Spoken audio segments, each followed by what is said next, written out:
Comic Relief's funding the Red Umbrella Fund because for us it is very aligned to what we believe is important in the grants that we make, that they reach target groups in the way that best supports them. And for us, the idea that this is a sex worker-led fund is fundamental to what we believe is important. I think the other thing for us, which is also of interest, is the fact that it's bringing together not only sex workers and donors, but groups of donors, and collectively we're all collaborating. And that for us, I think, brings a different element and an exciting one. Okay, so really the collaboration between sex workers themselves and donors is what makes the Red Umbrella Fund special? Correct. Or different? Yes, that is, yes. Okay. So what has it meant for you personally to be a part of this? Personally,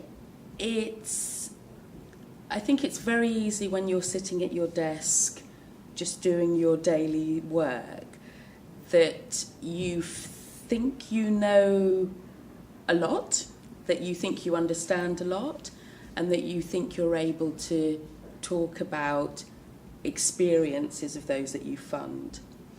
I think very much for me what this has taught me is that actually I think I'm able to play a role in doing in advocating for and influencing my colleagues on issues around sex worker rights, but fundamentally the first-hand experience and interaction with sex workers on strategic issues has, for me, increased and improved and elevated my understanding beyond what I thought it could. And I think, it's not just the work, it's also the interpersonal relationships which are really, really important and really, really strong. Okay. So what would you tell other grant makers to convince them to fund the Red Umbrella Fund? Okay.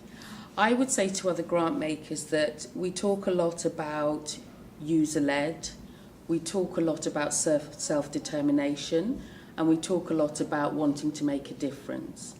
And I think the way that the Red Umbrella was set up and the way that it is in terms of decision-making, identifying of priorities, the place where you can put into practice all of those things that we say we're trying to do.